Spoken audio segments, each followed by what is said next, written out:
Bismillahirrahmanirrahim. Assalamualaikum warahmatullahi wabarakatuh. Asyhadu an la ilaha illallah, asyhadu anna Muhammadar Rasulullah. Allahumma sholli ala sayyidina Muhammad wa ala ali sayyidina Muhammad. Kama sholaita ala sayyidina Ibrahim wa ala ali sayyidina Ibrahim fil alamin innaka Hamidum Majid. Kita lanjutkan kajian kita. Sebelumnya aku sampaikan ya, mumpung belum lupa, hari ini tanggal 19 Desember ya. 15 Desember. Padahal baru belum ngopi nih apa. Jadi lihat angka 5 seperti angka 9. Untung sama Gra itu diingatkan. Kopi memang kebutuhannya dibutuhkan untuk mengokohkan inspirasi. Mau ngomong tanggal 15 kok bisa keliru tanggal 19. Oke, ya, ini sambil menunggu kopinya diseduh ya. Nah, sekarang tanggal 15 Desember ya, Jumatnya Jumat Kliwon. Jangan lupa bagi yang sudah paham ya, penuhi masjid-masjid di sekitarmu, boleh sekitar rumah atau tempat kerja atau apalah ya, dengan kehadiranmu untuk sholat Jum'ah berjamaah. Namun jangan juga lupa untuk sholat duhur. Mana dulu terserah saja, duhur dulu boleh, lalu Jum'atan, Jum'at juga boleh, lalu duhuran, terserah saja ya. Itu untuk saudara-saudaraku yang sudah paham. Karena memang keduanya itu adalah independen ya. Sholat duhur itu ada dalam kelompok khomsa sholawatin ya, 5 sholat. Sedangkan sholat Jum'ah itu ada dalam kelompok sholat id ya. Jadi kita punya 3 id: Idul Fitri, Idul Adha yang tahunan, terus ada Idul Jum'ah yang pekanan. Itu satu kelompok. Sementara duhur itu ada pada kelompok khomsa sholawatin fil yaumil wal lailatin, 5 sholat ya dalam ikatan siang dan malam, artinya 24 jam yang kemudian dibagi menjadi 5. Jadi kurang lebihnya kira-kira 3,5 jaman lah waktunya ya. Jadi ketika itu masuk waktunya, masuk waktu duhur ya sholat duhur, waktu Jumat ya sholat Jumat, gitu aja. Mana dulu silahkan aja. Mau duhur dulu baru Jumatan, mau Jumat dulu baru duhuran juga boleh saja. Karena kita akan tunduk dan tetap berusaha tunduk terhadap pesan Al-Quran bahwa sholat itu adalah ibadah yang telah ditentukan waktunya gitu. Oke, itu bagi yang sudah paham. Bagi yang belum paham silakan saja jalankan apa yang kalian pahami, tetapi jangan lupa tetaplah untuk mencari pengetahuan ya, khususnya tentang sholat ini, supaya bisa menjalankan seperti apa yang Gusti Allah sampaikan lewat Kanjeng Nabi dan diajarkan kepada kita semua. Oke. Sebelumnya kita panjatkan doa kepada Gusti Allah Agung ya, untuk saudara-saudara kita yang telah memberikan sholawatnya kepada channel dakwah ini, sehingga channel ini dapat dengan setia eksis hadir dalam ruang-ruang diskusi kalian semuanya dimanapun kalian berada. Tentu dengan sebuah harapan, insya Allah sholawat itu akan menjadi catatan langit amal soleh bagi mereka dan keluarganya kelak, dan insya Allah akan terbalaskan dengan balasan yang lebih baik lagi. Kemudian untuk seluruh power terkasihku dimanapun kalian berada, di mancanegara, di dalam negeri, aku ucapkan terima kasih atas apresiasinya. Semoga selalu always dan tidak pernah never tetaplah bertumbuh menjadi satu pribadi tangguh yang anti skip dan anti download. Bagi yang berkenan silahkan saja di share, tapi linknya ya, link kajiannya, jadi jangan diunduh, dipotong-potong gak karuan lalu diunggah ulang. Aku tidak pernah kasih izin untuk hal-hal yang demikian. Bila ada kepentingan terkait dengan video-video yang ada di channel Gus seperti ini, mungkin untuk menjadi data literasi atau apapun namanya, silakan konfirmasi dulu dan nanti bisa kita bicarakan bersama ya. Oke, jadi linknya saja. Berikutnya semuanya aku nggak bisa sebutkan satu persatu nama-nama kalian. Aku ucapkan beribu-ribu terima kasih atas doa baiknya untukku dan keluarga. Dan semoga kebaikan doa itu juga tercurahkan kepada kalian semuanya. Sebagai sesama saudara kita saling mendoakan dalam kebaikan. Dan insya Allah doa kita bagian dari sekian banyak doa yang dikabulkan oleh Gusti Allah Agung. Amin, amin ya Rabbal Alamin. Oke, kita lanjutkan kajian kita ya. Sekarang kita masuk dalam lintasan seri yang ke-12.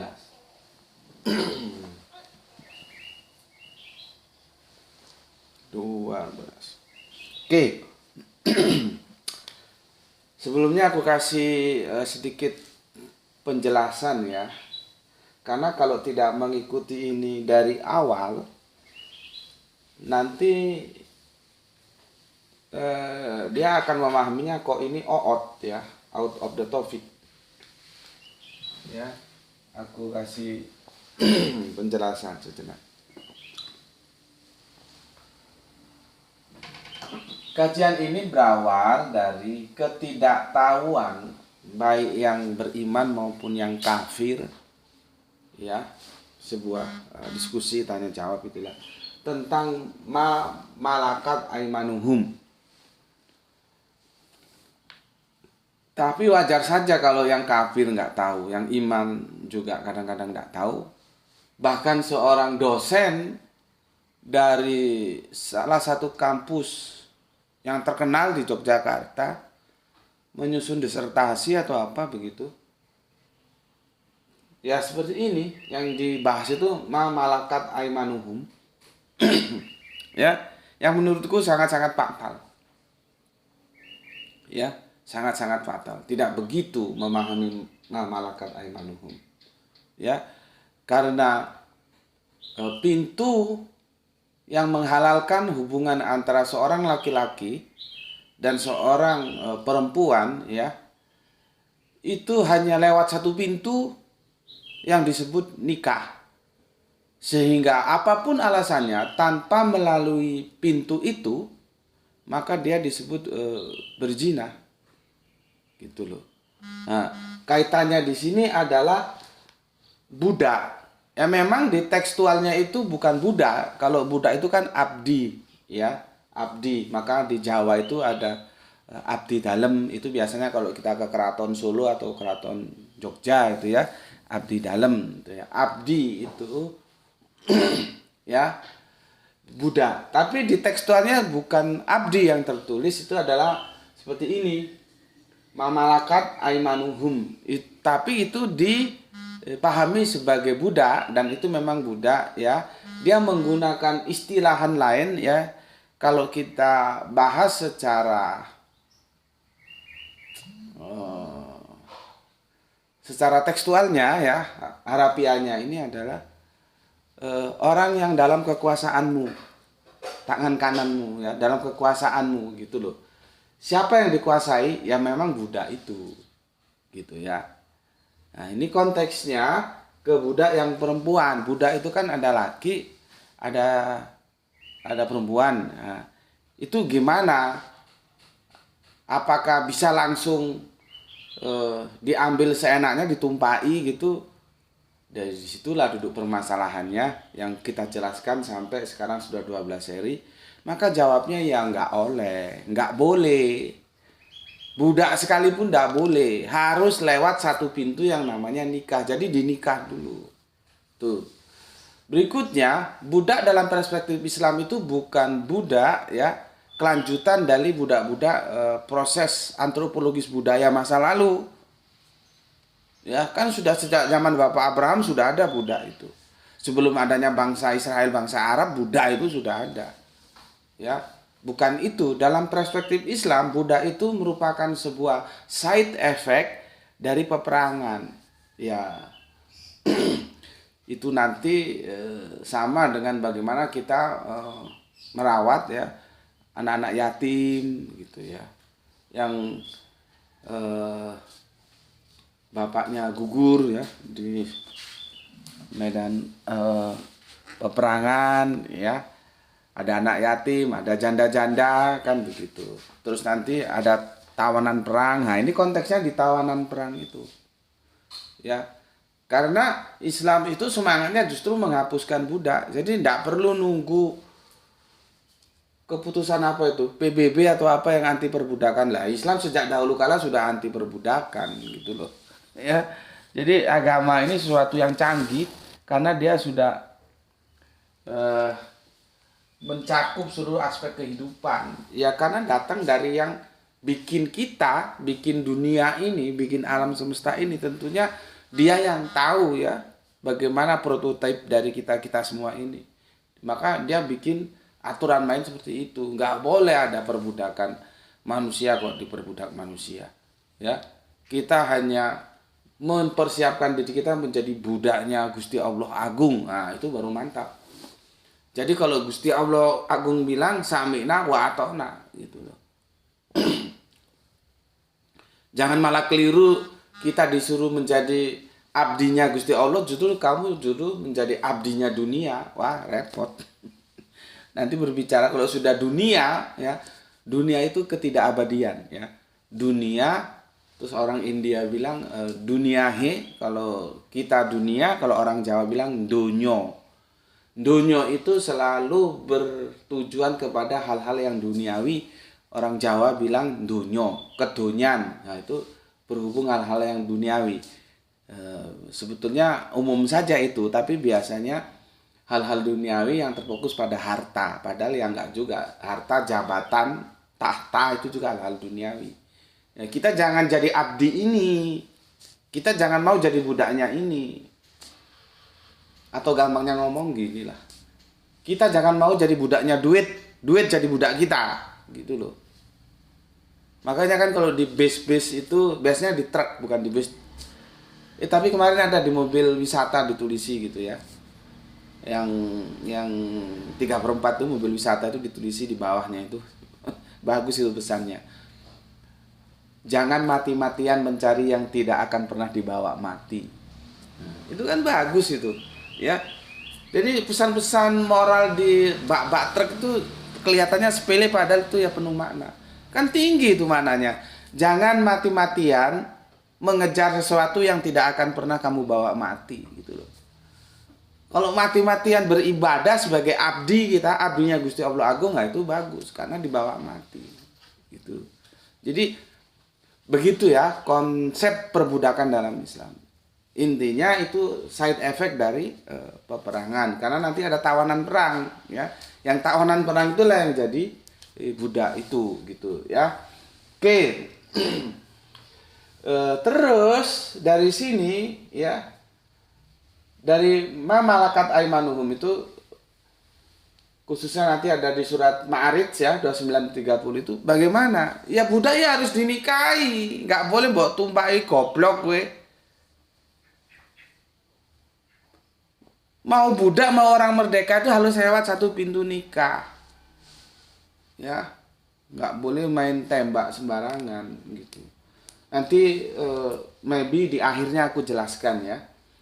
Lebih rinci lagi nanti tentang mas kawin. Pakai mas kawin juga. Ya. Oke. Di tengah jalan kan ini berbicara tentang perkawinan, ya. Di tengah jalan Irfan mengajukan pertanyaan yang awalnya kita bahas tentang budak, terus bagaimana kalau perkawinan dengan ahli kitab? Nah, disinilah dia masuk. Nah, kalau nggak lihat awalnya, loh, itu yang dibahas malakat aimanuhum kok sekarang ahli kitab? Ya, dia nggak tahu karena nggak mengikuti. Itulah perlunya kalau ngaji itu diikuti secara runut dari mulai seri 1 sampai seri berikutnya dan berikutnya. Jadi paham. Nanti bangunan puzzle-nya oh begini toh gitu. Kan kajianku mesti begitu, dia singular mengumpulkan bahan-bahan dulu, serpihan-serpihan dulu. Nanti di ujungnya kita bangun menjadi satu bangunan puzzle kan begitu, ya. Jadi paham ya, bukannya ini tetap aja terkait karena nanti di perkawinan ini. Oke. Mau BC aku ngelah. Urip mau mampir ngombe. Jadi nggak ada, orang Jawa itu falsafahnya urip kui mampir ngombe gitu ya. Artinya ngombe itu sesaat karena minum itu sesaat. Gak ono urip kui mampir ngerokok, nggak ono. Tapi yang mau ngerokok ya silakan ya, nggak ada masalah. Bismillahirrahmanirrahim.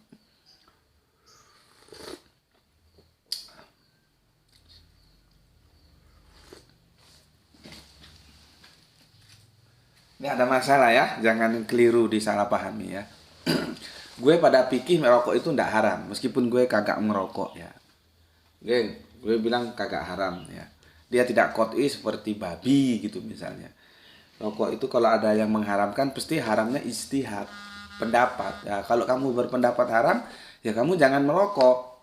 Tapi jangan pendapatmu itu kamu paksakan ke temanmu, karena temanmu juga punya pendapat gitu loh ya. Jadi yang mau ngerokok yang ngerokok, nggak usah rame, yang nggak ngerokok juga yang nggak usah rame terhadap yang merokok gitu. Silakan pilihan masing-masing ya. Aku tidak merokok tapi aku bukan berarti mengharamkan rokok ya. Bagiku boleh-boleh saja. Kan pernah aku ceritakan debat di Facebook, bukan di WA itu ya. Terus ada yang japri gitu. Aku ngomong bahwa rokok itu tidak haram, dia penasaran, dia tanya apakah Gus Betik ngerokok. Enggak, aku enggak ngerokok. Itu artinya kita berpikir objektif. Jadi aku punya pendapat bahwa rokok itu tidak haram bukan karena aku ngerokok. Enggak, aku sendiri enggak ngerokok. Tapi bagiku rokok itu tidak haram. Itu kan objektif. Jadi bukan karena gue ngerokok maka gue pada pilihan fikih rokok itu nggak haram. Nah, itu namanya nggak objektif, ada kepentingan gitu ya. Kalau gue nggak mau gitu. Oke. Kita lanjut lagi ya. Kemarin ya terkait dengan ahli kitab nanti ada di Quran surat Al-Baqarah 2221 ya. Tetapi sebelum itu sudah aku jelaskan bahwa iman ini menjadi kunci untuk kita mengambil keputusan tentang perkawinan. Ini telinganya tolong dipasang ya. Bagi yang mau cari suami, bagi yang mau cari istri, bagi yang mau cari mantu, ya. Lihat ininya dulu. Ya, imannya dulu, baru yang lain ya. Kan begitu pesan Kanjeng Nabi kita. Karena iman ini bisa memutuskan perkawinan. Ya. Nah, kemarin kita nukil di perjanjian lama ya. Kalau nanti kita bahas perjanjian terakhir di surat Al-Baqarah 2221 ya. Ulangan 73, Esra 9:12, Nehemia 13:25 ya, itu sama semua, memberikan pesan yang sama. Ada dua kelompok, Israel yang notabene Yahudi ya, mengikuti Kanjeng Nabi Musa atau Moses. Kemudian ada Goyim. Goyim itu mereka yang di luar Israel itu Goyim, menyebutnya Goyim. Ada bangsa Het, ada Gergasi, ada Amori, ada Kanaan, ada Feris, ya, ada Hewi, ada Yebus. Ini Goyim.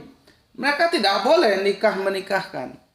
Nggak boleh. Kemarin sudah aku baca ya. Nanti kalau orang jelas ya setel lagi videonya atau cari lagi di Ulangan 73 atau Esra 9:12, Nehemia 13:25. Jadi sejak dahulu kala beda iman itu tidak boleh menikah. Tuh ya. Berikutnya tentang ahli kitab. Kamu harus tahu ya, ahli kitab itu dalam konteks yang mana. Kita harus tahu tempus deliktinya pada waktu peralihan atau sekarang. Nah, sekarang ini masih ada nggak ahli kitab? Karena sudah dijelaskan lewat hadisnya Abu Ya'la ya, yang kemarin sudah aku bacakan. Seandainya ya Musa itu ada di antara kalian, pastilah Allah memerintahkan untuk mengikuti syariat yang aku bawa.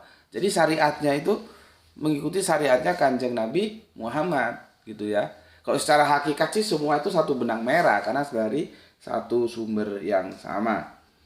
Oke, ya. Clear ya? Sekarang kita bahas ke Al-Baqarah 221 ini. Nah, fokusnya.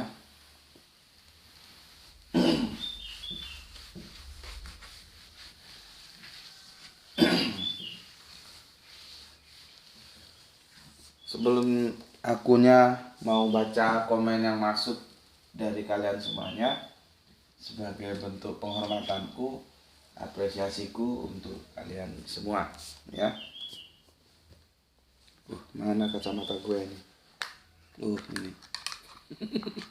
Kacamatanya dicari, gak taunya di dalam.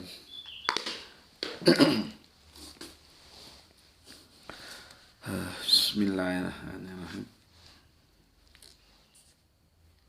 Suasana saat ini begitu tenang, asik gitu ya. Belum muncul sih mataharinya ya, tapi sepertinya cukup cerah. Seri 11 sekarang seri 12. Oke. Pernyataan yang masuk sebagai komentar pertama dari Kang Mas Rasmi Nasmat. Kemana aja kok lama nggak muncul? Sibuk ya. Bismillah. Santri Gus Betik Makassar baru hadir lagi mengejar keterlambatan selama ini. Salam Isra. Oke, salam Isra untuk semuanya. Mungkin lagi panen ya. Panen apa sekarang saudaraku di Makassar ya? Mungkin lagi panen ya. Jadi sibuk, sempat tertinggal ngajinya. Oke, silahkan Kang Mas untuk mengejarkan keterlambatan yang ada. Dan salam Isra juga untuk semua saudaraku yang ada di Makassar. Oke, kita lanjutkan ke Kang Mas Irfan, juragan bendungan kita ya. Apa komennya? Siap Gus, jangan sampai cinta kepada lawan jenis mengalahkan cinta kepada Allah. Mantap. Itu dia. Cinta kita kepada lawan jenis, kan ini konteksnya perkawinan lawan jenis. Sebetulnya ya cinta kita kepada apa saja. Cinta kita kepada tahta, harta ya. Kalau ini kan wanita. Kepada apa saja. Jangan sampai mengalahkan cinta kita kepada Gusti Allah Agung gitu. Ya. Nah, konteksnya dalam ini itu perkawinan ya. Karena sulit ya. Cinta itu nggak ada tokonya sih, nggak ada yang jual, jadi sulit. Pengalaman Gus Betik bersama kawan-kawan Arimatea itu di lapangan itu paling sulit menangani kasus pemurtatan kalau sudah lewat percintaan seperti ini. Sulit. Buat dikasih ayat nggak mempan. Ya didengerin tapi nggak mempan.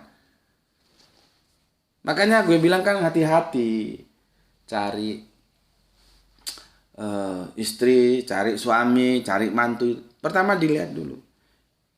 Ini bisa mengantarkan gue ke surganya Gusti Allah Agung enggak ya? Gitu. Jadi jangan goblok. Karena datang bawa mobil kelas Wahid, karyawan sebuah perusahaan atau BUMN ya, take home pay-nya 20 juta. Terus lu nggak lihat apa-apa, sudah terima saja. Itu goblok itu namanya. Di dunia lu begitu jaya, di akhirat bisa keblangsak lu. Lihat dulu dia sholat enggak, tertib enggak sholatnya, jamaah enggak, sering membantu temannya sodako enggak, puasa enggak, itu diperhatikan gitu loh. Baru hal-hal yang lain. Enggak salah sih cari yang kaya, semua orang mau kaya, siapa enggak mau kaya. Hidup ini enggak ada yang gratis, semua pakai duit.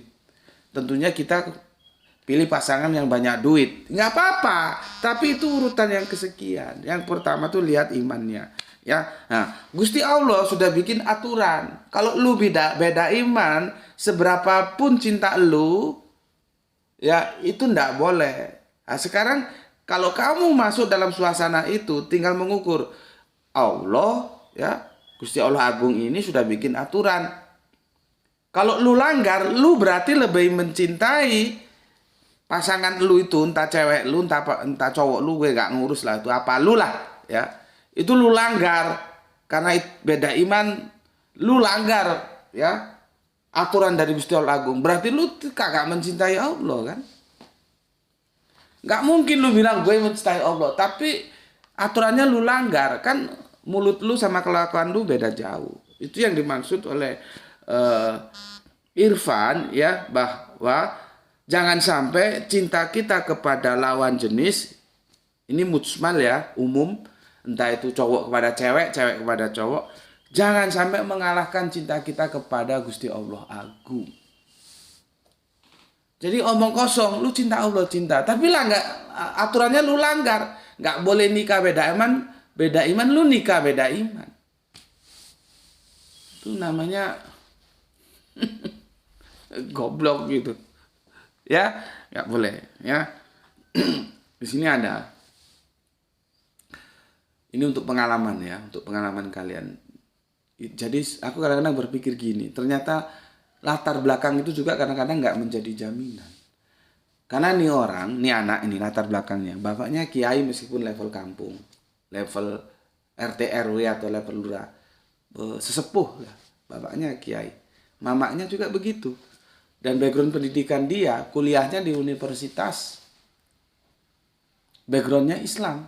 Jadi universitas yang berbackground Islam, bukan kampus universitas yang sekuler, enggak. Ya, universitas yang backgroundnya Islam. Dia kan sudah punya sudah punya istri, dia berpoligami. Berpoligami, isu yang tersebar hingga kini. Ini sebenarnya kasus lama.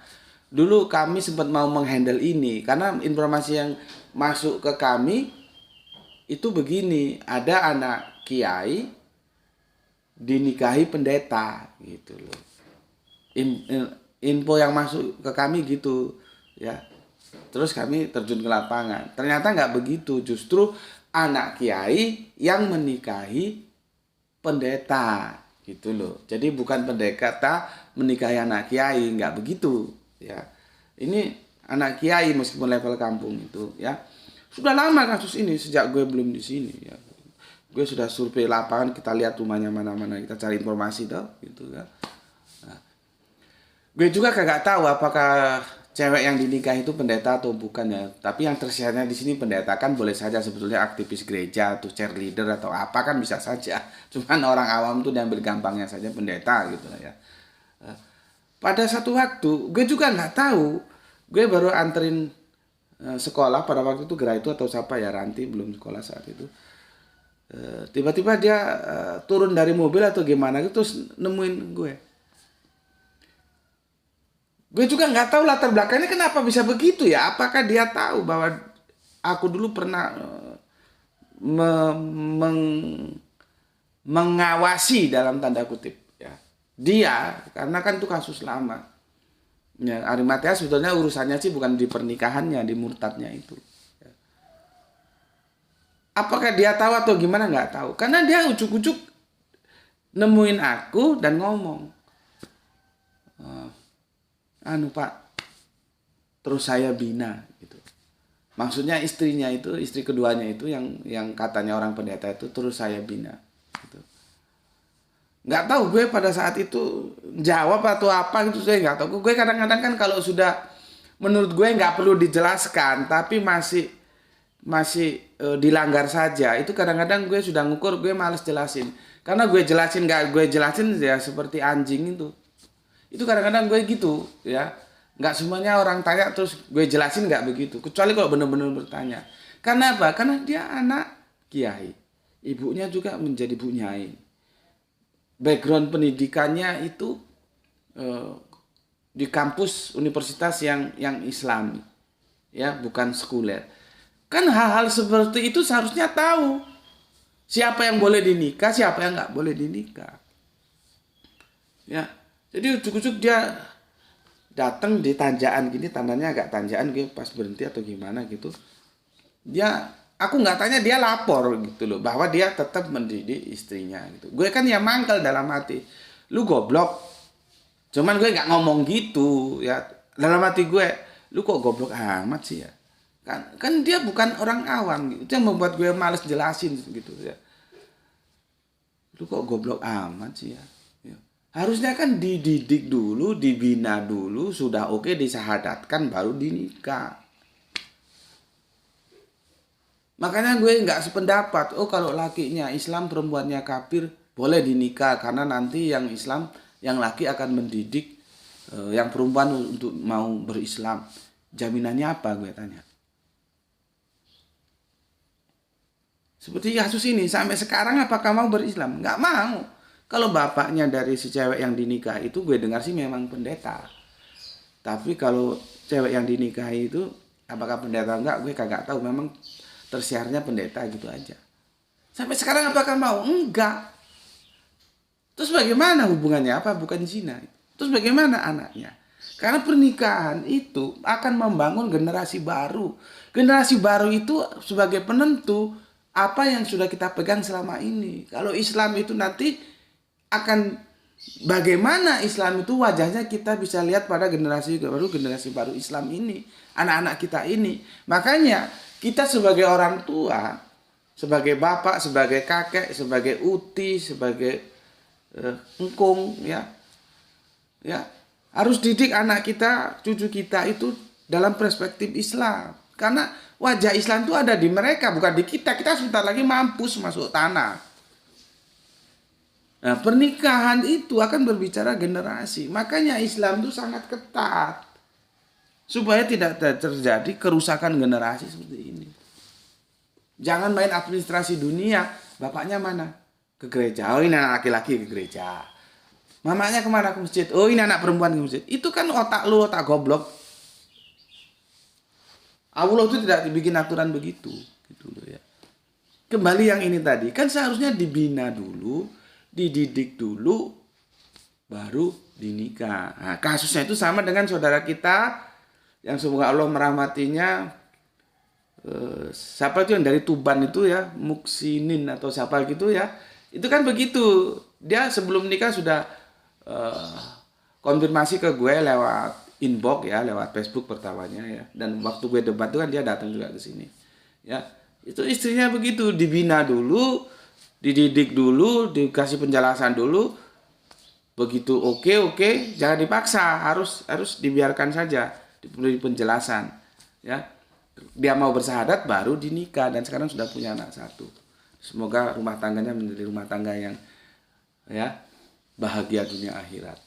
Kan sudah clear anaknya apa ya, Islam, karena bapaknya mamanya sudah Islam. Jadi bukan dinikah dulu tapi ini masih kafir gitu. Enggak. Makanya gue nggak setuju pendapat kalau yang lakinya Islam perempuannya kafir boleh. Enggak, menurut gue nggak boleh. Mau lakinya Islam perempuannya kafir, apalagi perempuannya Islam lakinya kafir, tetap kagak boleh. Allah bikin aturan iman ini harus satu. Dan sudah kita lihat lewat perjanjian lama era Musa juga begitu. Ya, maka sangat bagus sekali pesan dari jagoan kita ini ya, Irfan, jangan sampai cinta kepada lawan jenis mengalahkan cinta kita kepada Allah. Ya, oke, ini telinganya didengar ini ya. Yang mau cari suami, cari istri, ya cari mantu, mampu nggak dia mengantarkan lu tuh ke surganya Allah? Kalau nggak untuk apa? Buang. Gitu. Ya, oke. Kemudian Kang Saranggi Pari baru menyimak siang hari, mantap cuaca terik hari ini. Kang Yudi, assalamualaikum Gus, waalaikumsalam. Nyimak kajian sambil ngeteh, epoksi bah logistiknya lagi terganggu Gus, salam Isra. Logistiknya lagi terganggu katanya ya. Oke ya. Begitulah ya romantikanya hidup, kadang-kadang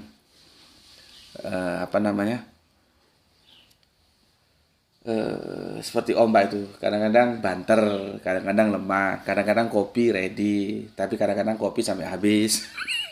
Nggak apa-apa, itu romantika yang kita nikmati aja. Aku juga begitu. Oke, tapi alhamdulillah ini kopinya masih ready ya. Gispati, alhamdulillah Palu hadir Tuan Guru. Semoga kita semua selalu dalam ridho Gusti Allah. Salam Isra buat semuanya. Oke, salam Isra buat semuanya. Ya, terima kasih atas 3 merah hatinya.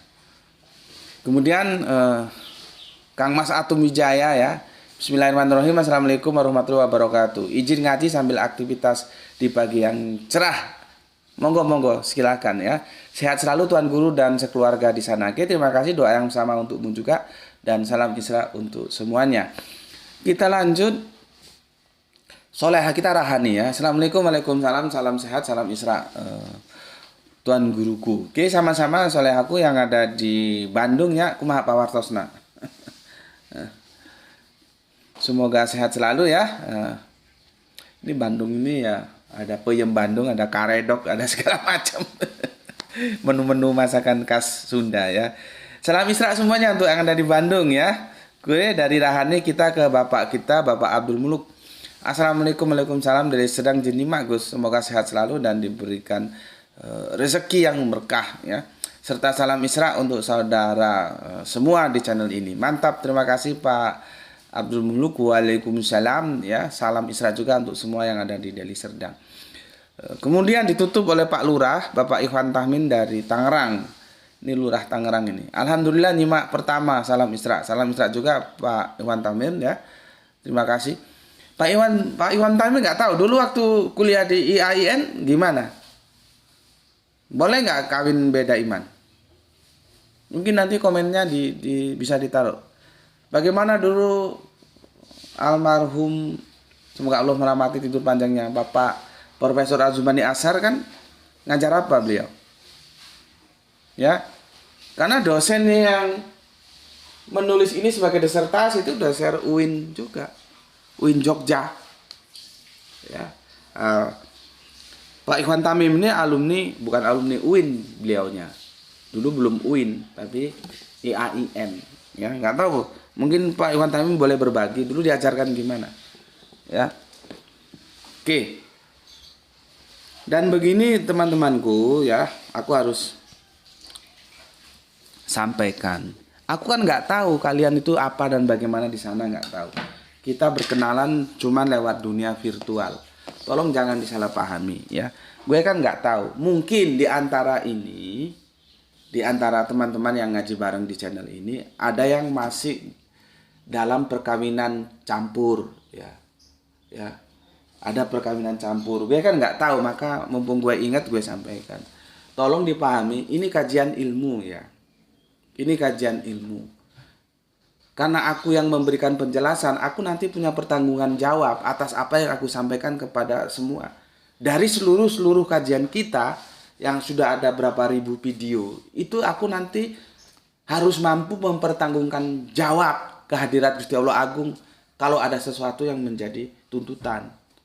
Nah, ini perspektifnya ilmu. Karena ilmu itu aku harus berbicara hitam putih. Ya, apa adanya, harus objektif. Ilmu itu begitu. Ya, makanya aku setuju dengan Kang Mas Roky Gerung. Tapi maksudnya dalam tanda kutip ya. Dalam ilmu itu tidak ada ewuh pekewo, tidak ada sopan santun, tidak ada feudalistik, tidak ada. Salah ya salah, benar ya benar. Ilmu itu begitu. Kalau ada ewuh pekewo, terus nanti sungkan, terus sopan santun. Karena makanya gue kan nggak mau ikut toriko. Dan gue ini kalau mondok gue nggak bisa. Ya, apalagi dalam kebudayaan toriko. Mana ada mursyid berdiskusi, berdebat dengan muridnya, kan nggak ada.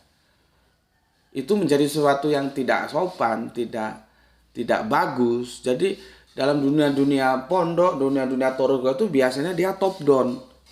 Dari atas, dari mursyid atau dari kiai, dari ustadznya diberikan, sudah lu terima. Metodologinya seperti itu. Gue itu berontak, gue gak mau yang begitu. Nah, kalau misalkan gue nanti menyangga, itu tidak sopan gitu loh. Makanya gue sangat setuju. Hal-hal yang demikian itu, perasaan, tidak sopan, estetika, itu kadang-kadang justru pesan utamanya tidak tersampaikan. Nah di sini ini ya, tapi dalam tanda kutip loh ya, artinya sopan santun itu ya tetap. Ya. Kalian ngerti lah ya, nggak harus aku deskripsikan sopan santun yang bagaimana gitu, ngerti lah ya. Maksudku begini, kalau ada yang masih terlibat perkawinan campur, ya jangan terus baperan, terus gimana gitu ya. Jangan sampai lu terus menolak dari pernyataan yang gue sampaikan tentang perkawinan ini. Gue sampaikan sama lu, ini ilmu. Sepemahaman gue, yang gue pelajari dari Al-Quran dan hadis, kawin itu harus satu frekuensi, imannya harus kudu sama. Gitu loh. Nah, sekarang kalau lu masih terlibat perkawinan campur, ya terserah lu ambil keputusan. Yang jelas ilmunya sudah gue sampaikan, itu tidak boleh. Ya. Jadi jangan terus takut gue nanti lu merajuk itu ya baperan itu. Enggak. Ya. Enggak. Dan ini kan privasi ya. Gue juga nggak tahu. Ini hanya menjaga-jaga. Kalau di antara kita ini ada yang sedang atau yang memang sudah dalam perkawinan campur, silakan rethinking. Dipikir ulang ya. Rethinking, pikirkan ulang. Hidup ini nggak lama kok. Akankah kamu terus ya, kalau dulu kita bejat-bejat ya sudah. Gue juga bejat, ya minta ampun sama Gusti Allah Agung. Apakah akan terus berzina terus? Karena imannya tidak sama. Imannya tidak sama. Gitu loh ya. Jadi paham ya? Paham ya? Makanya kalau memang ada masalah silakan japri gue. Mungkin ada yang masih terlibat dan aku jamin privasinya aku jaga. Ya. Kemarin ada yang begitu tapi gue dengar sekarang sudah pisah mereka. Ya. Oke. Kita lanjut. Quran surat Al-Baqarah 2221 ya. Minum dulu. Bismillahirrahmanirrahim.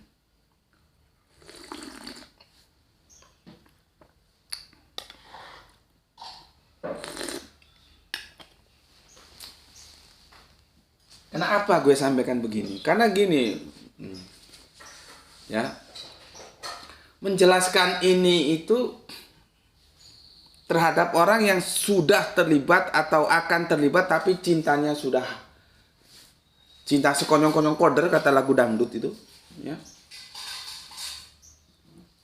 Sulit karena yang namanya cinta itu perasaan. Makanya gue kemarin kan nyanyi lagu Mengapa engkau datang bila untuk pergi kau buat aku senang lalu kau sakiti. Itu perasaan. Cinta itu perasaan.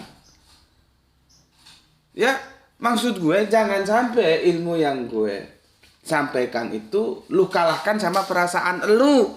Sama dengan katanya si Irfan, jangan sampai cinta kita kepada Allah mengalahkan cinta lu kepada lawan jenis, entah calon suami, entah calon istri.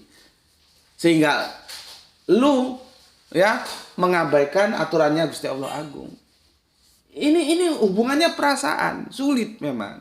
Sama seperti begini, gue ngisi kajian diundang yang undang ibu-ibu.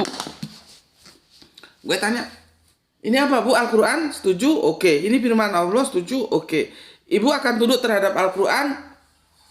Tunduk. Bener tunduk? Tunduk. Dia bilang. Tunduk. Ya. Sampai gue pertegas. Bener Bu? Ibu taat terhadap Al-Quran sebagai orang Islam? Taat. Gitu. Oke. Sudah. Kan sudah tak kunci taat. Nah, lalu gue jelasin poligami. Wasulasa ya, masna wasulasa warubaa itu. Waduh. Langsung gue diperenguti. Tahu diperenguti. Merengut wajahnya. Yang awalnya ceria-ceria gitu. Gue kan kalau ngisi kajian itu nggak harus serius. Ya, gue kadang guyon juga supaya ada interaksi naturalis ya. Belajar itu nggak harus batuknya mengkerit begini. Itu sudah pada melengos saja. Padahal yang gue sampein Al-Quran, ya boleh 2, boleh 3, boleh 4. Kalau nggak kuat memanagenya atau nggak mampu memanagenya, ambil 1 saja. Itu Al-Quran. Tapi apa? Ibu-ibu itu ada yang melengos, gue jelasin melengos, gue tahu. Dari wajah itu nampak, oh ibu ini protes. Padahal Al-Quran. Dan sudah gue kunci di depan. Ibu-ibu taat terhadap Al-Quran ya, taat. Ini firman Allah ya, oke. Sampai gue ulang-ulangi taat. Begitu gue jelaskan poligami. Besok nggak diundang lagi. Karena apa? Perasaan. Ini juga perkawinan ini perasaan. Cinta itu perasaan. Makanya ada lagu Love is Blind. Cinta itu perasaan. Makanya kebenaran itu nggak boleh dicari oleh hati. Karena hati itu hubungannya perasaan. Meskipun salah, kalau kamu cinta ya bener aja. Maka fungsi mencari ilmu kebenaran itu adalah otak, rasio, bukan hati. Baru nanti setelah kita dapat mana yang benar mana yang salah lewat menggunakan rasio dianalisa, baru dijaga yang benar itu oleh hati. Begitu. Bukan ujuk-ujuk main hati. Repot. Karena kalau lu sudah cinta, kata Gomblo itu tai kucing rasa coklat. Kalau orang Jawa bilang kencono, wingko katon kencono. Wingko itu pecahan genteng. Pecahan genteng itu seperti emas. Kalau sudah cinta seperti itu. Nah ini perasaan. Ya, sama dengan ibu-ibu itu. Gue jelasin poligami ditolak padahal sudah gue kunci. Karena apa? Perasaan. Padahal kalau kita tahu yang nggak mau dan nggak boleh dimadu itu hanya Allah. Makanya dikatakan, aku adalah Allah yang cemburu. Jangan adakan Allah lain di hadapanku. Allah itu tidak mau dimadu. Lah memangnya lu mau seperti Allah, lu itu makhluk kok. Cewek-cewek itu makhluk. Bisa saja dia dimadu, tapi lewat aturan syariah agama yang benar. Ya, nggak boleh dimadu itu hanya Allah. Maka ketika kamu memadu Allah dengan selain Allah, jatuhnya syirik. Ya, kamu jadi musyrik. Gitu, ya. Oke. Itu pengalaman-pengalaman gue ya, supaya berhubungan dengan perasaan ini sulit. Kalau dengan rasio gampang, rasio itu hitam putih, benar salah ya, kanan kiri ya, atas bawah kan gitu. Oke, sekarang buka hardcovermu ya, Quran surat 222. Buka. Kalau sampai nggak punya Al-Quran di rumah lu ya gue injek aja kepala lu. Punya Al-Quran itu dan dibaca. Lihat ini di garis bawah ini. Garis merah itu dicoret-coret gini. Terjemahannya ini. Jangan yang ini. Jangan yang ini, yang ini. Kalau ada perlu lu coret-coret itu loh. Orang Islam tidak punya Al-Quran gimana? Kalau nggak punya Alkitab ya masih mending lah ya, masih mending. Tapi saran gue karena kajian kita itu kan comparative religion, belilah Alkitab. Ya nggak kuat beli yang baru, beli yang second yang loakan itu ada dan itu bagus. Karena Alkitab yang lama itu nanti bisa menjadi komparasi dengan Alkitab yang revisi baru ya. Oke. Jadi perjanjian lama, perjanjian baru, perjanjian terakhir lu kudu punya. Ya. Mana ini? 2, 1. Oke, lihat ya. Pokok-pokok hukum perkawinan, perceraian dan penyusuan ya. Menyusui, menetei maksudnya gini. Oke. Nih ya, lu buka. Atau kalau mau di Android juga bisa. Yang jelas lu perikopnya tahu dulu ya. Quran surat 221. Oke. Bismillahirrahmanirrahim ya. Ini panjang ya, aku tulis nggak cukup ini, maka nanti yang perlu aja aku tulis ya. Bismillahirrahmanirrahim, itu ada wawu di depannya, wala tangkihul gitu ya, musrikati ya, hatta ya, dan janganlah kamu nikahi perempuan musyrik sebelum mereka beriman. Nah, kan iman, pejakannya iman. Iman ya. Yang musyrik di sini. Jadi beriman. Ya. Lihat ini, pembandingnya langsung nanti ya. Budak. Makanya gue bilang ini juga nggak oot karena malakat aimanuhum itu ya. Malakat aimanuhum ya. Tetap aja kita berbicara budak ya.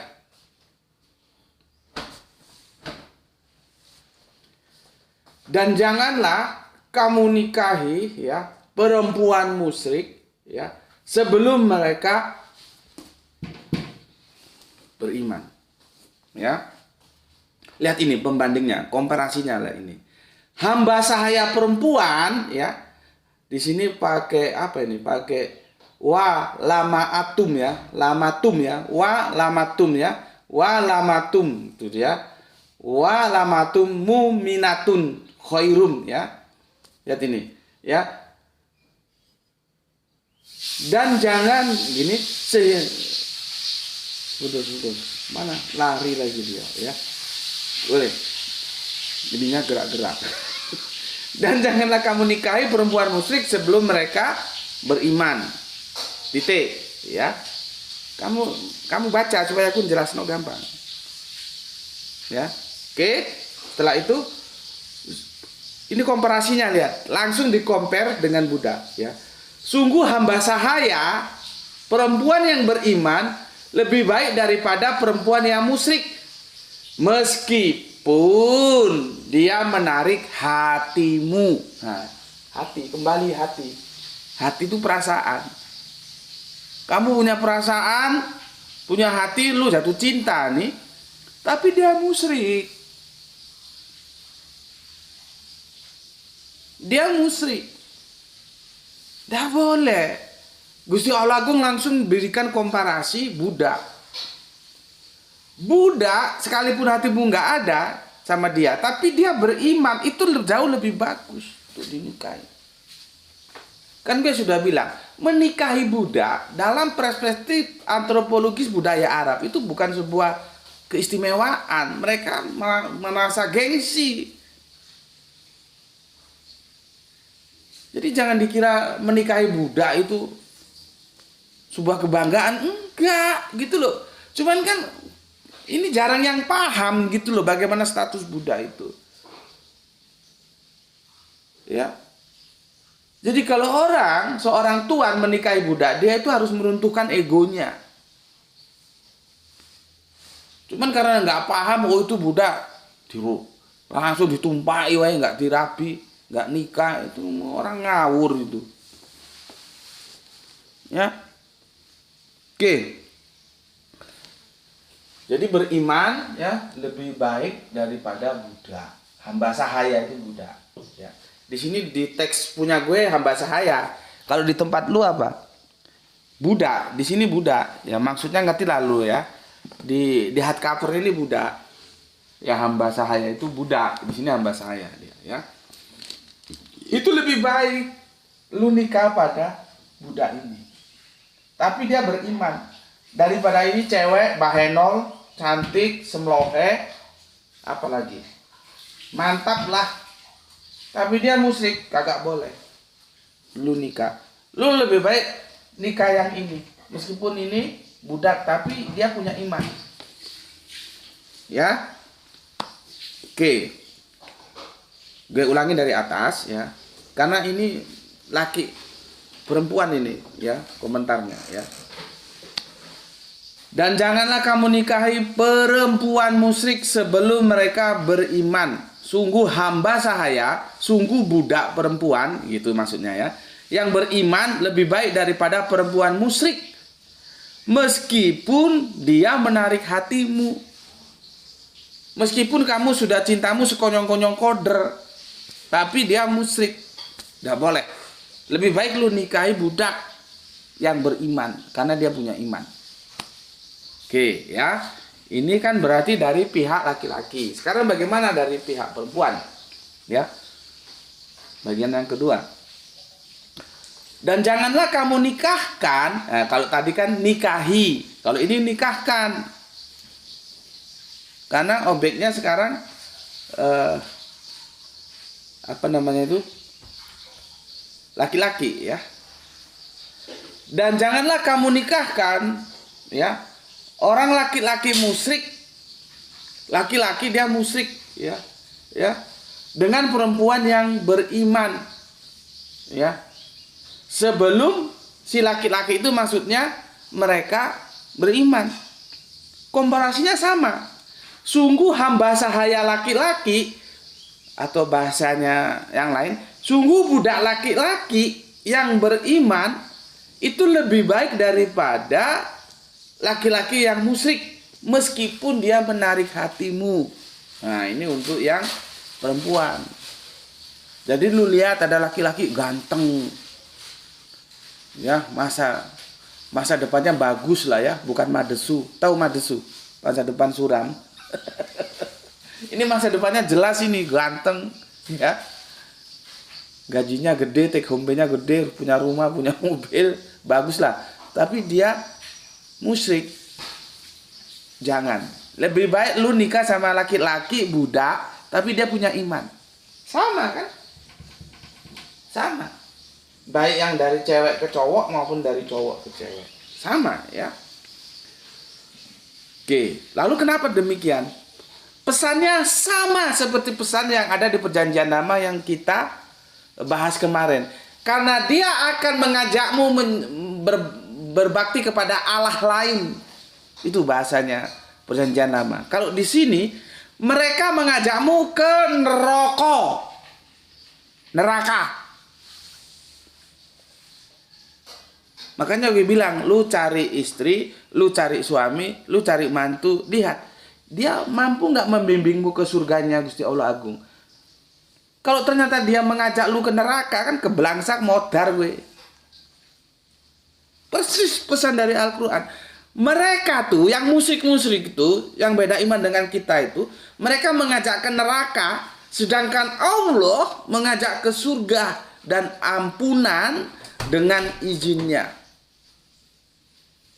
Ya, menerangkan ayatnya Allah kepada manusia agar mereka mengambil pelajaran. Nah, yang gue sampaikan seperti tadi, tolong perasaannya itu diabaikan dulu. Kita sedang belajar, sedang ilmu. Ilmunya mengatakan begitu. Nggak boleh ya menikah dengan yang tidak satu frekuensi imannya, tidak beriman, gitu ya. Oke. Sampai sini selesai belum? Ini si kecil sudah mau berangkat sekolah, bidadari kecilku nanti. Sampai sini selesai belum? Coba aku mau tanya dulu. Permasalahannya selesai belum? Karena yang ditanya oleh si Irfan ahli kitab. Sedangkan ini kan menjelaskan musyrik. Artinya ini masih mengandung pertanyaan. Logos itu kan musyrik. Lah kalau ahli kitab gimana? Boleh nggak kita menikah dengan ahli kitab? Nah, insya Allah besok akan kita jelaskan. Nanti kuncinya itu tetap di sini, di iman ini. Ya, kuncinya nanti pedomannya di iman ini. Ya, nah, paham ya? Memang kalau gue bilang kan seperti apa yang gue nukil dari 221 ini kan dia konteksnya musyrik. Pertanyaan si Irfan ahli kitab. Gitu loh. Ya, kan ini masih mengandung pertanyaan. Kalau musyrik oke lah seperti itu penjelasannya. Lah kalau ahli kitab gimana? Nah, gitu loh ya. Nanti pedomannya tuh di sini. Kita tetap berpijak di sini ya. Oke. Insya Allah besok ada waktu lagi kita ngaji lagi ya. Tapi besok sudah akhir pekan ya. Ya kita lihatlah apa kita lanjutkan ini atau kita lanjutkan di Isnain paginya ya. Karena besok sudah Sabah ya. Kita lihat aja kondisionalnya. Oke. Sampai di sini dulu ya. Intinya surat Al-Baqarah 2221 tetap berpegang bahwa perkawinan itu harus satu iman, satu frekuensi. Ya. Jadi siapapun dia menarik hatimu, dia atau ningrat, tetek, bengek, kaya, suke, semua. Kalau dia tidak punya iman seperti iman kita, itu sampah. Maka budak, entah itu budak laki-laki, entah itu budak perempuan, yang punya iman, tapi dia budak, itu jauh lebih berharga untuk kita jadikan pasangan. Entah itu suami, entah itu istri, atau entah itu mantu. Begitu ya. Oke, untuk sementara itu dulu ya, insya Allah akan kita lanjutkan seperti yang aku bilang tadi ya. Pesan aku, jaga Allah, jaga Kanjeng Nabi ya, jaga Al-Qur'an, jaga sholatmu ya dalam bingkai keindahan iman dan Islammu. Simpan dia dalam hatimu yang paling dalam, tapi tetaplah memberi hormat kepada saudara-saudara kita yang memilih jalan lain, karena mereka tetap saudara kita. Semoga yang belajar dan yang mengajar mendapatkan keberuntungan, yaitu rezeki yang barokah dan kesehatan yang prima. Ya, terima kasih sudah ngaji bareng Gus Beti di channel ini ya. Salam Isra semuanya, Islam rasional, dan jangan lupa hari ini hari Jumat, laksanakanlah sholat Jumat dan sholat duhur ya. Waktunya kapan terserah saja, mau mana yang dulu terserah ya. Itu bagi yang sudah paham, bagi yang belum paham, laksanakan apa yang sebatas kamu pahami dan jangan lupa belajar. Oke, matur nuwun, alhamdulillahirabbil alamin.